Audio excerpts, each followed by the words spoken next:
Jadi kita mobil ronsennya ini akan jalan dari desa ke desa di seluruh wilayah di provinsi DIY ini.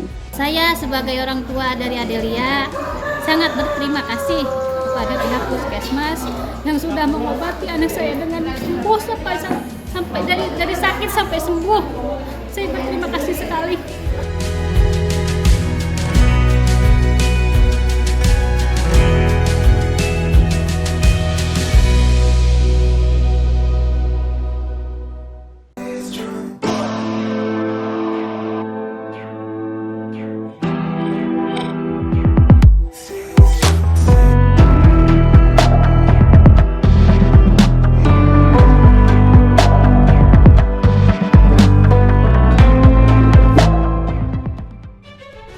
Kematian TBC per tahunnya 200 ribuan itu lebih tinggi dari kematian COVID sebenarnya. Ini kan penyakit menular, pernafasan juga mirip COVID, dan kematian per tahunnya lebih tinggi dari COVID. Sekarang dengan agresivitas dari program pemerintah naik, yang ketemu atau yang terdeteksi naik menjadi 720 ribu. Kita harapkan sampai 2024 nanti 90% dari estimasi yang 969 ribu bisa ketemu. Penyakit tuberkulosis atau TBC yang menyerang paru-paru disebabkan oleh mikrobakterium tuberkulosis masih menjadi masalah kesehatan di dunia hingga saat ini, termasuk di Indonesia. Penyakit ini bisa menyerang semua kelompok umur mulai dari kalangan anak-anak hingga lanjut usia. Frekuensi atau kasus baru tuberkulosis yang berjangkit pada masyarakat Indonesia di beberapa wilayah masih mengalami kenaikan dari tahun ke tahun. Sebelum pandemi COVID-19, Organisasi Kesehatan Dunia WHO memperkirakan terdapat 301 kasus per 100.000 jiwa atau 824.000 kasus baru setiap tahun. Dan pada tahun 2022 angka tersebut naik menjadi 356.000 per 100.000 jiwa atau setara dengan 969.000 kasus. Hal ini membuat Indonesia menjadi negara dengan jumlah kasus TBC terbanyak kedua di dunia setelah India. Oh, intinya kita harus mencari semua kasus baru yang perkiraan 969.000. Kita berupaya dan memang tahun lalu sekalipun masih ada COVID, tapi kita sudah mampu menyasar menemukan kasus baru itu sepanjang 5 tahun terakhir tertinggi. Kita dapat sekitar 728.000 atau setara 75% lebih dari perkiraan kasus 969.000. Nah ini tahun ini kita targetkan ya minimal 90% lah dari 969.000 harus kita kejar 800.000 lebih kasus. Kenapa ini? Karena sepanjang kita tidak cari, kita tidak temukan orang dengan TBC ada kasus baru, ya sumber penularan jalan terus. Di 2021, Presiden Joko Widodo telah menerbitkan Perpres nomor 67 tentang penanggulangan tuberkulosis. Presiden menargetkan Indonesia bisa mengeliminasi TBC pada 2030, yang artinya terjadi penurunan angka kejadian TBC menjadi 65 kasus per 100.000 penduduk dan 6 kematian akibat TBC per 100.000 penduduk. Namun Indonesia masih harus menghadapi beberapa tantangan.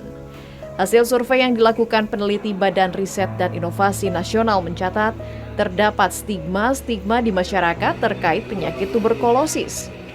Dan hal ini bisa menghambat proses pencarian dan juga memperlambat proses penyembuhan.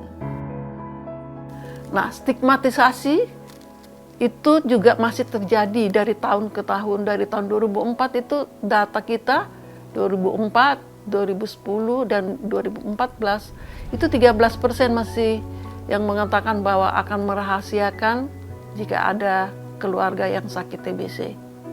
Nah ini sangat sangat mempengaruhi pencarian pengobatan dan putus berobat, ya. Jadi ini bahaya juga, ini stigma di masyarakat kita.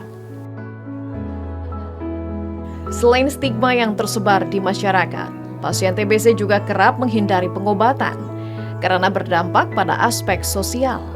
yaitu terkait kondisi ekonomi penderita dan keluarganya.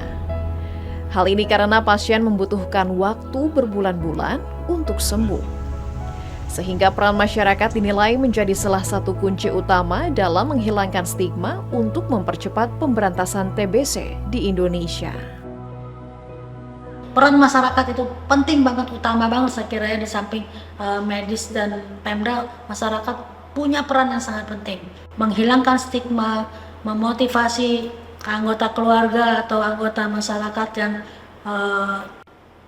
terdiagnosis TB untuk bisa sembuh. Kenapa? Kalau pasien TB ini sembuh, maka orang-orang di sekitarnya juga terbebas dari risiko penularan. Kondisi ini membuat pemerintah harus bergerak cepat dalam mengambil langkah menurunkan kasus TBC. Dimulai pada 2016, pemerintah melalui Kementerian Kesehatan bersama para pihak terkait menyelenggarakan program TOS TBC, yaitu gerakan untuk temukan tuberkulosis, obati sampai sembuh TBC di Indonesia. Kami harapkan tentu kerjasama lintas sektor, termasuk teman-teman yang bekerja di komunitas. Kita kerjasama juga dengan beberapa organisasi-organisasi yang melakukan pendampingan pada tuberkulosis kader, itu terus mengkampanyekan tentang TOS ini. Salah satu dukungan dalam program TOS TBC juga dilakukan oleh lintas sektor, yaitu dengan penyediaan aplikasi pelacakan pengobatan TB bagi masyarakat. Berbagai strategi dari Kementerian Kesehatan kami dukung.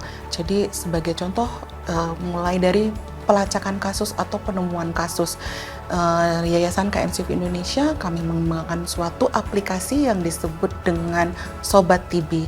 Nah, Sobat TB ini merupakan suatu platform aplikasi di mana masyarakat umum bisa menggunakan aplikasi ini untuk melakukan screening TB. Kementerian Kesehatan yang berupaya menangani TBC dari aspek kesehatan juga didukung oleh Kementerian Koordinator Pembangunan Manusia dan Kebudayaan yang membantu para pasien TBC dari aspek sosial, yaitu melalui Wadah Kemitraan Penanggulangan Tuberkulosis WKPTB dengan kegiatan pemberdayaan ekonomi yang diisi berbagai kegiatan yang dapat menghasilkan nilai ekonomi dilakukan oleh para pasien TBC dalam forum yang dilaksanakan secara teratur. Kami di Kemenko PMK mencoba membuat satu semacam wadah gitu ya, wadah atau kita bisa bilang juga semacam forum gitu, di mana masyarakat-masyarakat, unsur-unsur yang ada di masyarakat yang punya perhatian terhadap TB dan punya kapasitas untuk berkontribusi dalam penanggulangan TBC dan mempunyai komitmen untuk penanggulangan TBC terutama, itu kita ajak, kita berkumpul bersama masuk di dalam yang kami sebut sebagai Wadah Kemitraan Penanggulangan TBC. Nah, di sini kita harapkan mitra-mitra kita tersebut melakukan upaya-upaya untuk mendukung untuk percepatan penanggulangan TBC di luar dari, artinya maksudnya gini, jadi membantu pemerintah maupun pemerintah daerah. Semua pihak memperlihatkan komitmen untuk bergerak bersama mengeliminasi tuberkulosis. Dan semangat dalam mencapai target penyembuhan di 2030 tidak hanya ditunjukkan dengan komitmen, namun juga didukung dengan adanya beragam inovasi seperti yang dilakukan Puskesmas Ciangsana Kabupaten Bogor, Jawa Barat dengan program Si Cantik TB.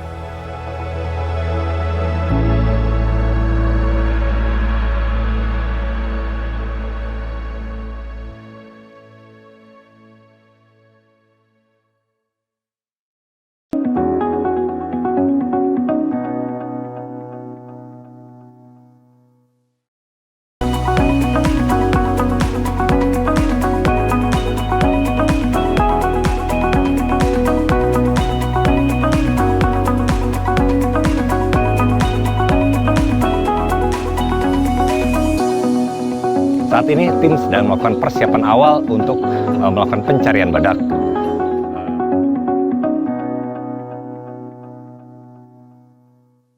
Om Swastiastu, saya Cikek Bulan dari Nata Suara Production penyanyi koplo Bali mengucapkan selamat mengudara Jawa Post TV di Pulau Bali. Semoga Jawa Post TV dapat memberikan tambahan informasi dan juga hiburan untuk masyarakat Bali. Jaya terus Jawa Post TV Bali. Suksema! Asal dari mana? Kalau untuk asal, saya aslinya dari Gianyar, Pak. Villa atau properti di Bali ini seperti apa sih sekarang? Ya, kalau tren secara desain ya, Pak ya. Super luar biasa. Super luar biasa, gede banget. Biasa saya ada di ini kembali bersama saya Novara Krisna di acara Ngopi Bali, ngobrol produktif inspiratif dari Bali.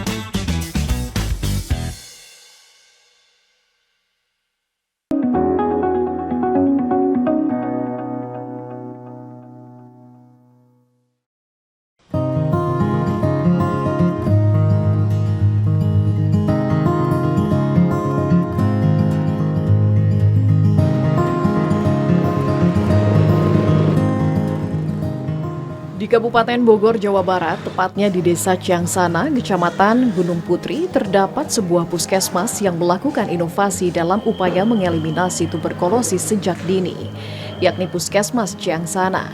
Puskesmas ini menciptakan inovasi program yaitu screening cakupan anak terkonfirmasi dan terduga TB atau si cantik TB dalam mendukung program TOS TBC dari pemerintah.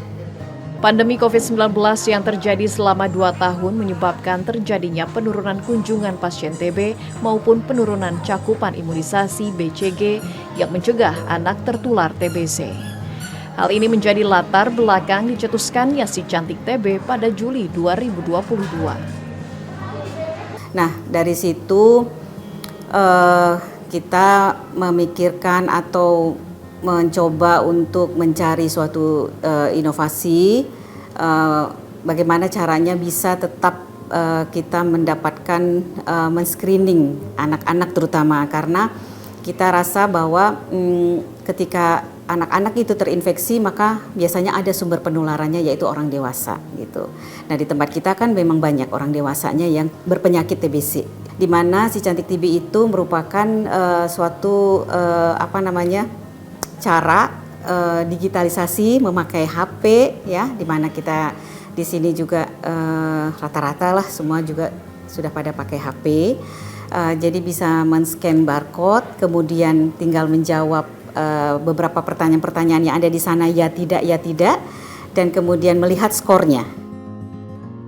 Warga yang memiliki anak berusia 0 sampai 15 tahun diminta untuk memindai QR Code yang ditempelkan di fasilitas-fasilitas umum seperti puskesmas, posyandu, sekolah, dan klinik swasta atau bisa juga dari rumah. Kemudian mengisi data diri anak lalu menjawab 6 pertanyaan guna mendeteksi adanya gejala TBC. Jika mendapatkan skor 3 ataupun lebih, maka orang tua dianjurkan untuk memeriksakan anaknya ke puskesmas atau fasilitas kesehatan lainnya. Karena ini untuk anak ya, ketika dia sudah memiliki skor 3 atau lebih, maka kita bisa melanjutkan dengan mungkin kalau si anak tersebut sudah bisa berdahak, maka kita lakukan pemeriksaan dahak TCM, atau kalau memang belum, kita akan melakukan mantuk tes dan kemudian kita lihat hasilnya. Apabila kita bisa melakukan terapi di sini, kita lakukan terapi di sini, dan apabila memang perlu dirujuk, kita rujuk. Tidak hanya dokter, bidan, apoteker, dan perawat, kader TB Puskesmas Ciangsana juga turut berperan aktif dalam program Si Cantik TB ini. Kalau untuk peran saya sendiri, saya melakukan investigasi kontak langsung ke pasiennya. Saya juga memberikan penyuluhan kepada keluarganya untuk pemantauan minum obat tentunya, dan saya pantau biasanya itu untuk pasien yang melakukan pengobatan di sini. Lalu untuk pasien-pasien yang tidak datang ke puskesmas, jadi untuk biasanya saya lakukan setiap hari Rabu dan hari Jumat. Saya datang ke puskesmas, saya melakukan validasi data apakah pasien ini datang ke puskesmas atau tidak. Lalu nanti misalnya pasien itu tidak datang, saya datang ke rumahnya untuk menanyakan apa ada kendala dan lain sebagainya. Karena memang untuk TB ini tidak bisa putus ya obatnya, jadi memang harus dipantau dan memang harus sesuai dengan prosedur yang ada. Salah satu warga Kecamatan Gunung Putri, Desviana, merasakan manfaat dari si cantik TB ini. Saat putrinya yang berusia 15 tahun menunjukkan gejala TB, dirinya langsung melakukan screening TB melalui QR Code. Gejalanya tuh dia batuk, panas, campurlah batuk, panas, pilek gitu. Awalnya berat badannya makin turun. Tadinya sekian kilo jadi pokoknya agak turun lah gitu. Awalnya tuh saya datang ke posyandu, ada posyandu di RT saya. Terus saya curhat sama kader posyandu, anak saya tuh batuk-batuk, pilek gitu kan. Terus sama pihak posyandu ada screening kayak screening barcode TB. Nah, saya coba barcode, anak saya tuh lebih dari 3 hasilnya. Lalu disaranin untuk ke puskesmas.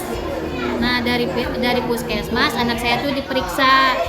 Nah, dianjurin suruh cek dahak. Terus hasilnya anak saya kena TB. Dengan pemantauan yang intensif dilakukan pihak Puskesmas Ciangsana serta kedisiplinan putrinya meminum obat selama 6 bulan, Putri Desviana berhasil sembuh dari tuberkulosis. Saya sebagai orang tua dari Adelia sangat berterima kasih kepada pihak Puskesmas yang sudah mengobati anak saya dengan sembuh sampai dari sakit sampai sembuh. Saya berterima kasih sekali. Keberadaan program inovasi Si Cantik TB membuat semakin cepat penemuan kasus TBC di Desa Ciangsana. Hal ini karena masifnya screening yang dilakukan melalui program Si Cantik TB, baik melalui pemeriksaan dahak ataupun mantox. Dari Januari 2023 hingga saat ini ditemukan 36 kasus TB dewasa, 7 kasus TB anak, dan 7 kasus TB resisten obat. Program Si Cantik TB Puskesmas Ciangsana sejalan dengan upaya Dinas Kesehatan Kabupaten Bogor yang gencar untuk menemukan kasus TBC baru. Untuk Kabupaten Bogor sendiri, pemerintah pusat telah menyiapkan target untuk menemukan 120.000 terduga TBC untuk kemudian diobati sampai sembuh. Sebenarnya kan intinya perluasan screening ya terduga. Jadi sebenarnya yang penting kita mensadarkan masyarakat yang mempunyai gejala awal mirip TB untuk mau diperiksa dulu. Nah, itu sudah poin yang luar biasa ya, ketika ada yang gejala kemudian mau diperiksa. Nah, itu sudah poin yang luar biasa. Nah, dari situ kita menyiapkan SDM, menyiapkan infrastruktur untuk pemeriksaan itu. Ya, itu inovasi yang luar biasa ya. Itu sudah kita evaluasi, kita gali dari mulai bulan Juli kalau tahun ini, dan kita coba duplikasi dan kita coba kembangkan ke wilayah lain. Itu kan bagus ya. Jadi memang mengurangi kontak dengan gejala dengan risiko yang lain gitulah ya. Karena itu sebenarnya kan muncul ketika pandemi ya. Inovasi untuk ditemukan obati sampai sembuh tuberkulosis juga dilakukan oleh Universitas Gadjah Mada bersama beberapa puskesmas di Yogyakarta. UGM dengan gerakan Zero TB-nya juga gencar dalam menemukan kasus baru TB di Provinsi Daerah Istimewa Yogyakarta melalui mobile X-ray atau mobil ronsen keliling.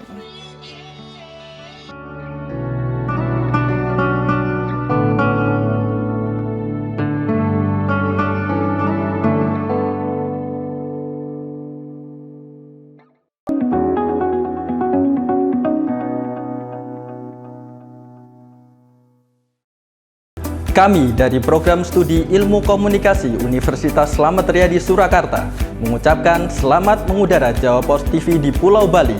Semoga Jawa Pos TV dapat memberikan tambahan informasi dan hiburan untuk masyarakat Bali. Jaya terus Jawa Pos TV Bali. Presiden menjelaskan bahwa usulan kenaikan gaji yang tertuang dalam RAPBN 2024 tersebut, upacara di kedalaman 10 hingga 12 meter tersebut, Puan Maharani menyebut bahwa hubungan kedua partai, bak pasangan menyambut HUT ke-78 kemerdekaan Republik Indonesia, pemerintah Kota Jayapura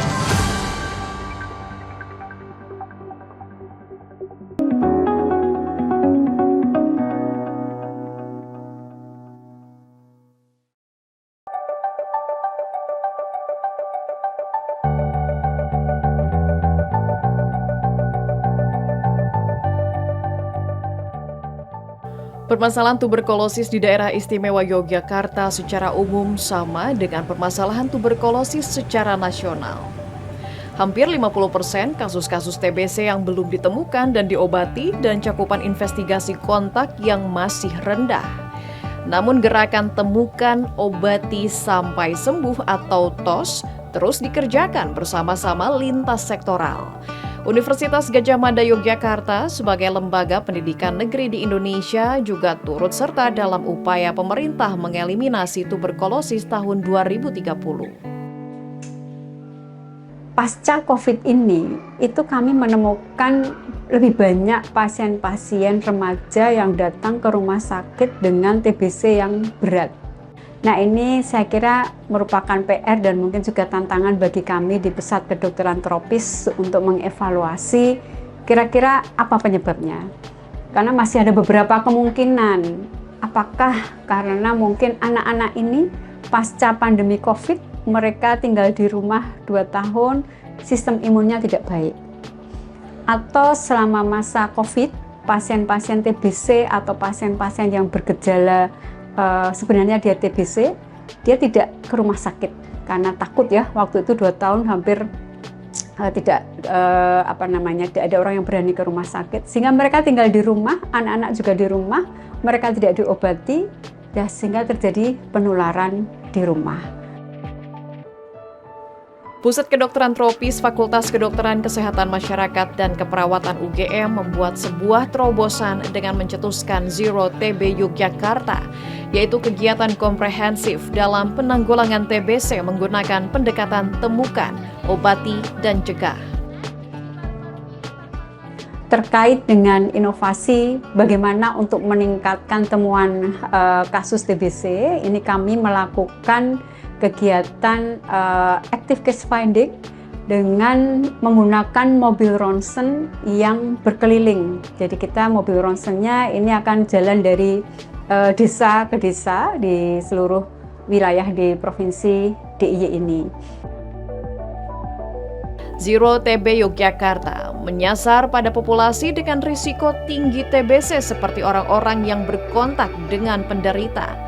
Kemudian menyasar pada kelompok berisiko seperti penderita HIV, diabetes mellitus, anak-anak stunting, serta pengunjung puskesmas yang memiliki gejala TB.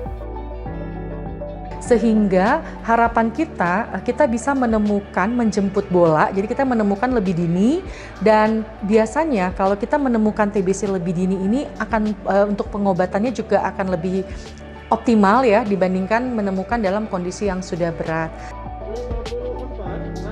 Dalam kegiatan screening menggunakan mobil ronsen keliling, Zero TB Indonesia tidak bekerja sendiri. Usai pemeriksaan dengan ronsen dan pengambilan spesimen dahak, pihak Zero TB akan menyerahkan hasil screening kepada puskesmas setempat untuk kemudian dilakukan penegakan diagnosis guna menentukan seseorang positif TBC atau tidak. Saya diundang oleh puskesmas untuk melakukan tracing ya, karena bapak saya kena TB ya kemarin, jadi kami ada berlima diundang untuk melakukan tes di sini. Jadi tadi dilakukan ada tes cek gula darah ya, tensi, terus tadi berat badan tinggi, terus setelah itu kita tadi ada ronsen ya, setelah ronsen tadi ada cek dahak dan ada tuberkuloskin tadi. Jadi itulah yang dilakukan di sini. Dan ini menurut saya sangat bagus ya, karena sangat membantu masyarakat yang memang saat ini ada penyakit yang memang cukup menyebar ya. Sejak tahun 2020, Zero TB Yogyakarta telah melakukan screening tuberkulosis sebanyak 90.000 orang dalam 1.056 pemeriksaan di Kota Yogyakarta, Kabupaten Sleman, dan Kabupaten Bantul. Zero TB juga berhasil menemukan 910 kasus tuberkulosis. Inovasi kegiatan mobile X-ray dari Zero TB Yogyakarta juga telah diadaptasi oleh Kementerian Kesehatan dan sudah dilakukan di 25 kabupaten kota di 7 provinsi prioritas menggunakan pendanaan dari pemerintah pusat. Di sisi lain, penggunaan mobile X-ray juga didukung pemeriksaan rutin dari puskesmas dan juga keaktifan kader TB seperti yang dilakukan Puskesmas Kota Gede 2 Kota Yogyakarta. Jadi untuk alur penemuan penderita TB, kami melakukan screening TB baik secara aktif, kami yang ke wilayah misalnya melalui kegiatan Active Case Finding yang bekerja sama dengan Zero TB Kota Jogja, ataupun penemuan pasien melalui poliklinik di puskesmas. Pasien yang ada gejala TB, misalnya batuk lebih dari 2 minggu, penurunan berat badan, atau ada demam yang berkepanjangan, atau pasien-pasien dengan diabetes mellitus, kami melakukan screening TB dengan pemeriksaan dahak menggunakan TCM, tes cepat molekuler. Puskesmas Kota Gede 2 Yogyakarta melakukan investigasi kontak ke 20 rumah yang berada di sekitar rumah penderita TBC dengan mengerahkan kader TB sebagai pelaksana investigasinya. Selain itu, kader TB juga dilibatkan oleh Puskesmas sebagai PMO atau pemantau minum obat agar pasien TB disiplin untuk minum obat. Untuk kegiatan kader TB Kota Gede 2 ini, selain pendampingan langsung ke indikasi atau pasien TB, kita juga mendampingi ronsen keliling, ronsen pengambilan dahak juga, terus pendampingan obat. Selain itu, memberikan semangat untuk pasien TB, terutama banyak pasien TB yang mogok minum obat. Kita memberikan semangat bersama dengan Puskesmas, kita tetap mendukung supaya mereka sembuhnya total. Nanti kalau misalnya ada indikasus atau pasien ada info, Bun, ada pasien di indikasus, langsung kita gerak. Keseluruhan program Zero TB di Yogyakarta telah memberikan kontribusi dalam membantu Dinas Kesehatan untuk meningkatkan cakupan screening. Pada tahun 2022, Dinkes melakukan screening terhadap 1.356 penduduk. Pada tahun 2020, Dinas Kesehatan Kota Yogyakarta menemukan 18 kasus TB. Tahun 2021 sampai 2022 menemukan 392 kasus, dan pada Juli tahun 2023 Dinkes menemukan 83 kasus. Ini program pemerintah, sehingga untuk pengobatannya mereka free, bayar. Nah ini harapannya kerjasamanya tadi mau gitu loh, jangan sampai nanti mereka merasa mampu mengobati sendiri. Nah ini kan padahal kalau dia TBC kan harus obatnya kan mahal juga, kalau beli kan mahal, dan bermacam-macam tadi, lebih kurang 5 ya benarnya, 5 macam. Nah ini kan biayanya kan tinggi kalau dengan resep dokter ya. Nah, sehingga harapannya bisa dirujuk ke Vaskes atau fasilitas pelayanan kesehatan pemerintah, yang utamanya juga di Puskesmas itu nanti mungkin 10 hari sekali dia datang untuk mengambil obat, setelah nanti habis datang lagi untuk sekalian kontrol, sekalian mengambil obat selanjutnya. Upaya yang mewujudkan eliminasi TBC pada 2030 memerlukan keterlibatan berbagai pihak, baik dari pemerintah, swasta, dan peran serta masyarakat. Sehingga semua unsur diharapkan semakin meningkatkan kesadaran, memperbanyak inovasi, dan bergerak bersama dalam mengeliminasi tuberkulosis di Indonesia.